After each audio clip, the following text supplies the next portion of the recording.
अस्सलाम वालेकुम स्टूडेंट्स।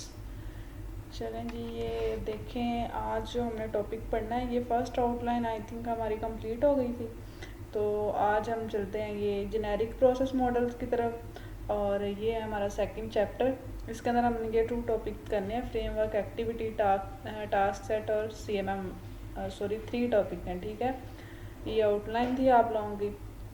ये 1 मिनट आप लोगों को बुक से भी आप लोगों को दिखा देती हूँ कि ये फर्स्ट टॉपिक 2.1, इसके अंदर हमने आगे करना है defining a framework, activity, task set, और ये प्रोसेस पैटर्न की भी हम डेफिनेशन कर लेंगे।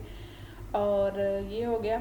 और 2.2 ये हमारे इसके अंदर पहली जो ये 2.1 और 2.2 है, इसके अंदर हमारे तीनों टॉपिक्स जो हैं कंप्लीट हो जाएंगे, ठीक है। अच्छा, ये है 31 पेज नंबर पे। आप लोग इसको साथ साथ स्टडी किया करें। आप लोगों को इसीलिए बताती हूँ कि ये कौन सी बुक से करवा रही हूँ, और साथ साथ आप लोगों को टॉपिक भी बता देती हूँ कौन से चैप्टर में से हैं, ठीक है। तो ये 2.1 जो है हमने करना है जेनेरिक प्रोसेस मॉडल। चलें जी, लेक्चर की तरफ चलते हैं। अच्छा, जेनेरिक प्रोसेस मॉडल, ये आप लोगों को सामने डायग्राम नज़र आ रही है। ये थोड़ा इधर से आप लोगों को क्लियरली पता चल जाएगा ये, ठीक है। अब देखें, आप लोगों ने सॉफ्टवेयर प्रोसेस की अगर हम बात करें तो ओवरऑल हम सॉफ्टवेयर की बात करेंगे कि एक सॉफ्टवेयर को बनाने के लिए कौन कौन से प्रोसेस परफॉर्म करने पड़ेंगे। उनके अंदर प्रोसेस फ्रेमवर्क या सॉफ्टवेयर प्रोसेस, आप एक ही चीज़ बोल सकते हैं। आप लोगों ने पहले हमने फ्रेमवर्क एक्टिविटीज़ पढ़ी थी, आप लोगों को अगर याद हो, जिसके अंदर कम्युनिकेशन था, प्लानिंग था, मॉडलिंग, कंस्ट्रक्शन, डिप्लॉयमेंट, ये सारी एक्टिविटीज़, इनको हम प्रोसेस फ्रेमवर्क बोल सकते हैं या फ्रेमवर्क एक्टिविटी इनको बोल सकते हैं, ठीक है। जब भी हम कोई प्रोसेस पूरे का पूरा किसी प्रोजेक्ट को, उसके ऊपर कोई फ्रेमवर्क को अप्लाई करते हैं, अगर हम ओवरऑल वो सारी एक्टिविटीज़ की बात करें, उसको कलेक्ट किया जाए, तो वो एक फ्रेमवर्क होगा। अगर उसको सेपरेट हम हर एक एक्टिविटी, हर एक प्रोसेस हर की बात करें, तो उसको हम फ्रेमवर्क एक्टिविटी के नाम से बोलेंगे, ठीक है। उसके अलावा अम्ब्रेला एक्टिविटीज़ भी अप्लाई की जाती है जब हम किसी सॉफ्टवेयर को बनाते हैं।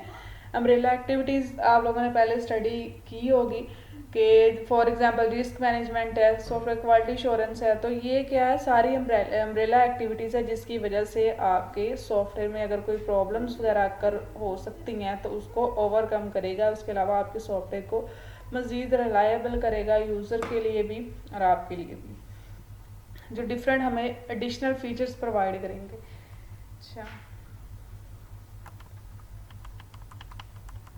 अब ये देखें, प्रोसेस फ्रेमवर्क का बताया गया। प्रोसेस फ्रेमवर्क के अंदर कौन कौन सी एक्टिविटीज़ आएंगी, communication, planning, modelling, construction and deployment.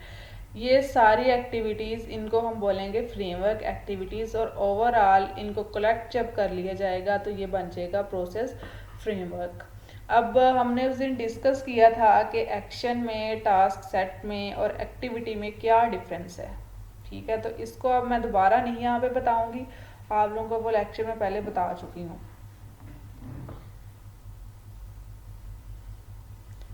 अब ये देखें, ये हमारे पास पूरा एक प्रोजेक्ट है, ठीक है। उसके अंदर एक एक्टिविटी हम परफॉर्म करते हैं। फॉर एग्जांपल कम्युनिकेशन को मैं परफॉर्म कर रही हूँ, ठीक है। कम्युनिकेशन परफॉर्म कर रही हूँ तो उसके अंदर एक्टिविटी जो होती है वो कलेक्शन ऑफ एक्शंस होती है, ठीक है। Collection of actions, for example एक एक्टिविटी के अंदर है, कम्युनिकेशन के अंदर मैंने परफॉर्म करनी है रिक्वायरमेंट्स गैदरिंग। तो रिक्वायरमेंट्स गैदरिंग क्या है, एक एक्शन है। एक्शन आगे further collection of task set होगा, ठीक है। जिस तरह रिक्वायरमेंट्स गैदरिंग मैंने कह दिया, मैंने या फिर मैं कह रही हूँ कि मैंने स्टेक होल्डर से कोई कम्युनिकेशन करनी है, या फिर उससे मैंने रिक्वायरमेंट्स लेनी है। वो रिक्वायरमेंट्स मैंने किस तरह से लेनी है। फॉर एग्जांपल आप कह सकते हैं कि आपने स्टेक होल्डर से कॉल पे बात की। वो कॉल पे जो आपने कहा है कि मैंने कॉल के थ्रू मैंने रिक्वायरमेंट्स लेनी है, वो एक्शन है। वो कॉल पे आपने क्या क्या बात की, स्टेक होल्डर ने जो भी आपको बताया, आपने उसकी एक लिस्ट बना ली, उसमें से आपने उसको क्या क्या मज़ीद बताया, और आपने किन किन चीज़ों की लिस्ट बनाई, रिक्वायरमेंट्स आपने कौन कौन सी रखी। तो ये सारे छोटे छोटे क्या हैं, टास्क सेट हैं, ठीक है।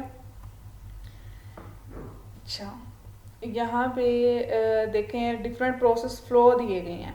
प्रोसेस फ्लो, ये डायग्राम मैं यहाँ से आप लोगों को दिखा देती हूँ, वहाँ पे इतना ज़्यादा क्लियर नहीं नज़र आ रहा। ये प्रोसेस फ्लो, प्रोसेस फ्लो का मेन काम क्या है, ये देखिए जितनी भी एक्टिविटीज़ यहाँ फ्रेमवर्क एक्टिविटीज़ सारी हमारी सेम है, लेकिन वो प्रोसेस फ्लो यहाँ पे डेफिनेशन दी गई है प्रोसेस फ्लो की। Describe how the framework activities and the actions and tasks that occur within each framework activity are organized, कि हमने वो जितने भी actions, tasks, set या activity परफॉर्म करनी है उनकी आपस में कम्युनिकेशन किस तरह से होगी, कैसे उनको हमने ऑर्गेनाइज करना है, ये सारा हमें प्रोसेस फ्लो बताएगा। प्रोसेस फ्लो के आगे फर्दर फोर टाइप्स हैं, ये जो डायग्राम के अंदर आप लोगों को नज़र आ रही है ये, ठीक है। लीनियर प्रोसेस फ्लो, ये तो एक सिंपल कह लें कि एक लाइन में जिस तरह चल रहा है, एक ट्रेन के डिब्बों की तरह कह लें।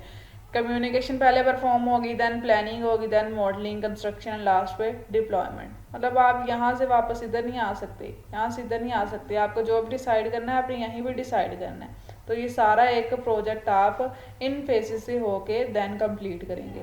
लेकिन अगर हम आइटरेटिव प्रोसेस फ्लो की बात करें, इसके अंदर कम्युनिकेशन के बाद प्लानिंग, अगर प्लानिंग के अंदर हमें कोई मसला आ रहा है हम दोबारा कम्युनिकेशन की तरफ जा सकते हैं, ठीक है। उसके बाद दोबारा से प्लानिंग करेंगे, प्लानिंग करने के बाद ओके हो गया, फिर हम मॉडलिंग की उसकी डिज़ाइन की तरफ जा रहे हैं। अगर डिज़ाइन बनाने में कोई मसला आ रहा है तो फिर दोबारा से हम उसकी डिज़ाइन को रिव्यू करेंगे। दैन कंस्ट्रक्शन के अंदर अगर कोई मसला हो रहा है, कोड में किसी चीज़ का जनरेट हो रहा है, तो हम दोबारा से कम्युनिकेशन परफॉर्म कर सकते हैं स्टेक होल्डर के साथ। फिर से दोबारा से हमें ये सारी फेजेस, अगर रिक्वायरमेंट चेंज होती है तो हमें दोबारा से प्लानिंग करनी पड़ेगी, मॉडलिंग करनी पड़ेगी, कंस्ट्रक्शन। अगर फिर दोबारा से यहाँ कोई मसला आ रहा है तो हम दोबारा से कम्युनिकेशन की तरफ मूव हो जाएंगे।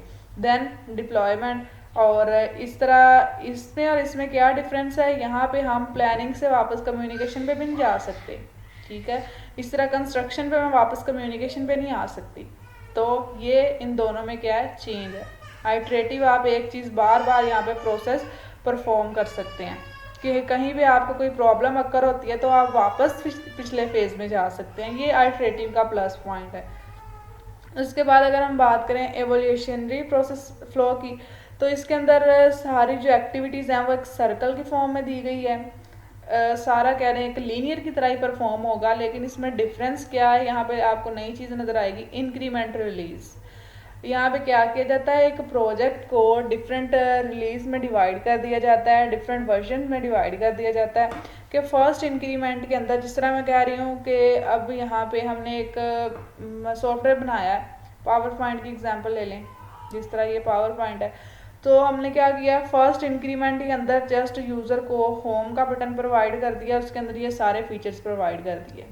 तो हम उसे कहते हैं कि नेक्स्ट के अंदर हम आपको इंसर्ट का लिंक देंगे, उसके अंदर उससे रिलेटेड सारे फंक्शंस प्रोवाइड करेंगे। इसके लिए भी हमें बेसिकली ये सारी चीज़ों की ज़रूरत पड़ेगी, सारी एक्टिविटी की हम पहले स्टेक होल्डर से पूछ लेंगे कि होम के बटन के ऊपर आपको क्या क्या चाहिए, कम्युनिकेशन कर लेंगे, उसकी प्लानिंग, मॉडलिंग, कंस्ट्रक्शन, डिप्लॉयमेंट कर देंगे। उसके बाद अगर उसको उस इंक्रीमेंट उसका ओके है तो ठीक है, अगर उसके अंदर उसे कोई मसला आ रहा है फिर से हम दोबारा से ये फेजेस अप्लाई करेंगे। अगर उसे उसके अंदर कोई मसला नहीं आ रहा तो हम दूसरा इंक्रीमेंट मतलब इंसर्ट के बटन के ऊपर काम करना स्टार्ट कर देंगे। हम स्टेक होल्डर से पूछेंगे कि आपको इसके अंदर क्या प्रॉब्लम है, आपको क्या क्या फंक्शंस चाहिए, कम्युनिकेशन होगी, रिक्वायरमेंट्स गैदरिंग होगी, पहला फ्रेमवर्क एक्टिविटी हमारी परफॉर्म होगी, देन हम दूसरी फ्रेमवर्क एक्टिविटी के अंदर जाएंगे। याद रहे कि ये फ्रेमवर्क एक्टिविटी है, ये भी सारी क्या है, फ्रेमवर्क एक्टिविटी है। लेकिन कम्युनिकेशन के अंदर जब मैं स्टेक होल्डर से कोई रिक्वायरमेंट्स पूछूंगी, उसे कुछ जवाब दूंगी, उन रिक्वायरमेंट्स की मैं लिस्ट बनाऊंगी, तो ये सारे एक्शंस हैं, ठीक है। अगर मैं कह रही हूँ कि रिक्वायरमेंट्स मेरी गैदर हो गई हैं, अब उन सब की मैंने लिस्ट बनानी है, तो वो एक्शन है। वो लिस्ट मैं किस तरह से बनाऊंगी, कौन कौन से फंक्शन मैं पहले रखूँगी, कौन से मैं बाद में रखूँगी, वो सारे टास्क सेट हैं, ठीक है। तो ये तीसरा था प्रोसेस फ्लो। उसके बाद लास्ट जो है वो है पैरेलल प्रोसेस फ्लो। इसके अंदर क्या किया जाएगा, थोड़ी कह लें कि कम्युनिकेशन हमने परफॉर्म की, कम्युनिकेशन परफॉर्म करने के बाद हम प्लानिंग में गए।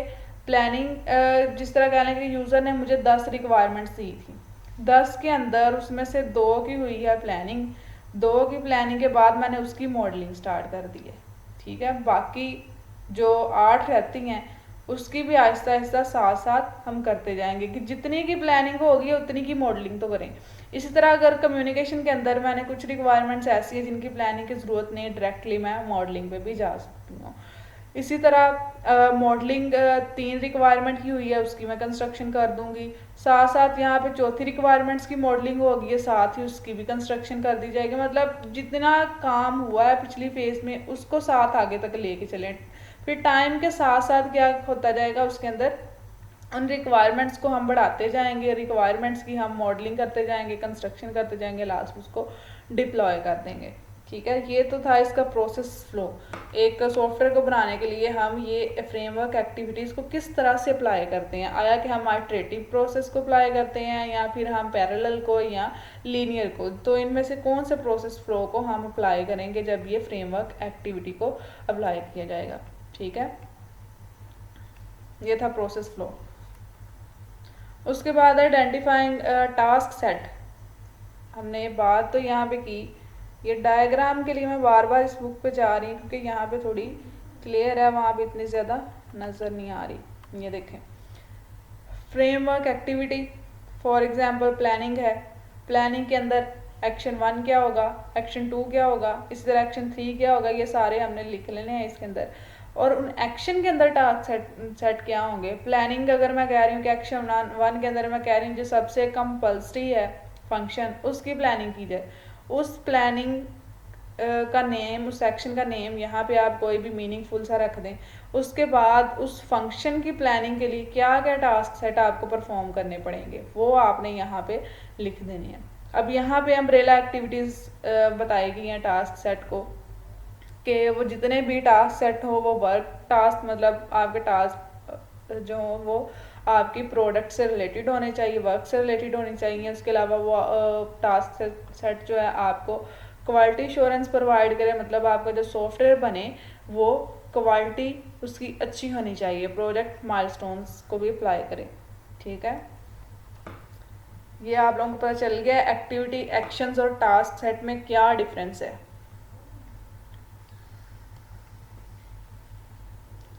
A task set defines the actual work to be done।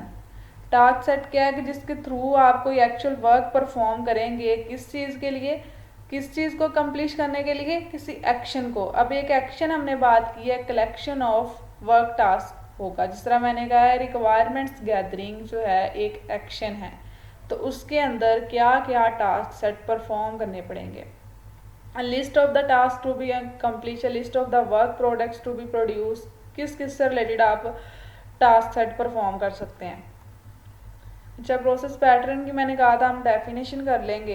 तो प्रोसेस पैटर्न क्या चीज़ है, डिस्क्राइब, एक पैटर्न आपको डिस्क्राइब कर दिया जाता है कि ये बेसिकली इसके अंदर हम किसी प्रॉब्लम को डिस्कस करते हैं। ठीक है, डिस्क्राइब क्या करेगी, किसी प्रॉब्लम, एक पैटर्न क्या करता है, किसी प्रॉब्लम को पहले नंबर पे डिस्क्राइब करेगा। अगर आपको कोई फंक्शन, कोई प्रोजेक्ट बनाते हुए कोई प्रॉब्लम अक्कर हुई है तो आप वहाँ पे डिफाइन करेंगे कि प्रॉब्लम क्या अक्कर हुई है, उसका पॉसिबल सॉल्यूशन क्या हो सकता है, वहाँ पे कौन सा इन्वायरमेंट था, किस इशू की वजह से या क्या रीज़न थी जिसकी वजह से प्रॉब्लम अक्कर हुई। उसके अलावा उसका सॉल्यूशन अगर अप्लाई किया जाता है तो कौन कौन से लोग उसको अप्लाई करेंगे और वो सॉल्यूशन किसके ऊपर, किस स्टेक होल्डर के ऊपर अप्लाई होगा या किसको वो इफ़ेक्ट करेगा। तो ये सारी चीज़ें हमने प्रोसेस पैटर्न के अंदर रखनी है। बेसिकली इसको हम एक टेम्पलेट का नाम भी दे देते हैं, क्योंकि अब देखें मैं कह रही हूँ कि एक फंक्शन मैंने यहाँ पे किसी बटन को क्लिक किया, ये ओपन नहीं हो रहा, तो ये एक प्रॉब्लम आ रही है, इसकी एरर आ रही है।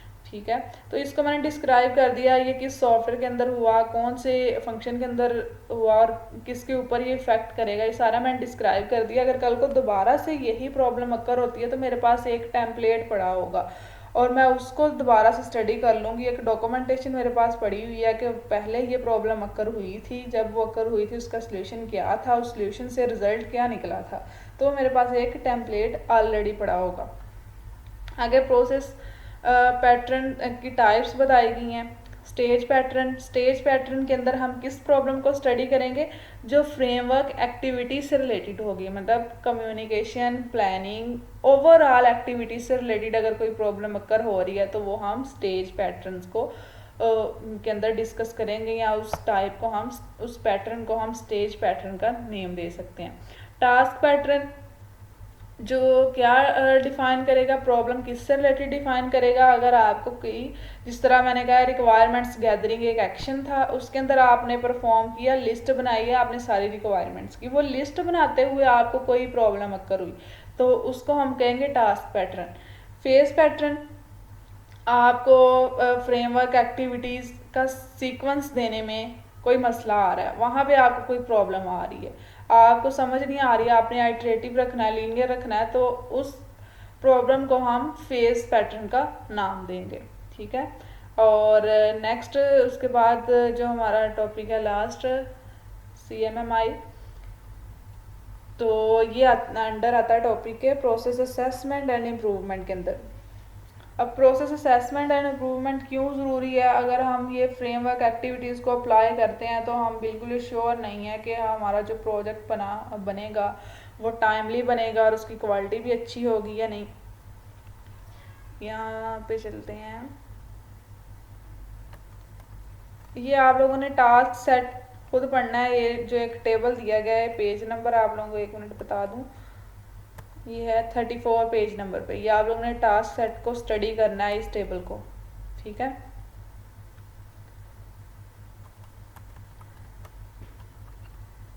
अच्छा, यहाँ पे देखें उन्होंने बात की गई है कि सॉफ्टवेयर प्रोसेस जो भी आप बनाते हैं वो कोई इस बात की गारंटी नहीं देता कि वो टाइम पे बनेगा या फिर यूज़र की रिक्वायरमेंट्स या नीड्स के अकॉर्डिंग बन रहा है। तो इसके लिए हमें कुछ फ्रेमवर्क्स की ज़रूरत पड़ती है, डिफरेंट अप्रोचेस की ज़रूरत पड़ती है जो हमें गारंटी दे कि आपका जो सॉफ्टवेयर बन रहा है उसकी असेसमेंट या उसकी फीडबैक या उसकी क्वालिटी को आप चेक कर सकते हैं। उसकी मज़ीद इम्प्रूव करने के लिए हमें कोई ना कोई अप्रोचेस या डिफरेंट हमें प्रोसेस बताता है किस तरह से आप इम्प्रूव कर सकते हैं। तो ये स्टैंडर्ड्स बताए गए हैं। एक स्टैंडर्ड है ये SCMPI के नाम से, standard CMMI assessment method for process improvement. इसका मेन काम किसके लिए है, ये प्रोसेस इम्प्रूवमेंट के लिए है कि आप अपने प्रोसेस मतलब प्लानिंग कम्युनिकेशन को मज़ीद किस तरह से इम्प्रूव कर सकते हैं कि आपका सॉफ्टवेयर अच्छा बने।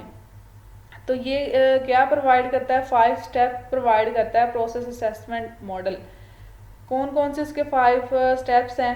इनिशिएटिंग है, सबसे पहले तो इनिशलाइज करना है किस प्रोसेस के ऊपर आपने इम्प्रूवमेंट करनी है। डायग्नोसिंग करेंगे, उसके बाद क्या वहाँ पे एक्शन परफॉर्म होना चाहिए, इस्टेब्लिश करेंगे, उस एक्शन को हम परफॉर्म कर देंगे। लास्ट पे हम लर्न करेंगे कि जो हमने वहाँ पे फंक्शन लगाया उससे हमें कोई आउटपुट भी मिली, हमारी इम्प्रूवमेंट भी हुई या नहीं हुई।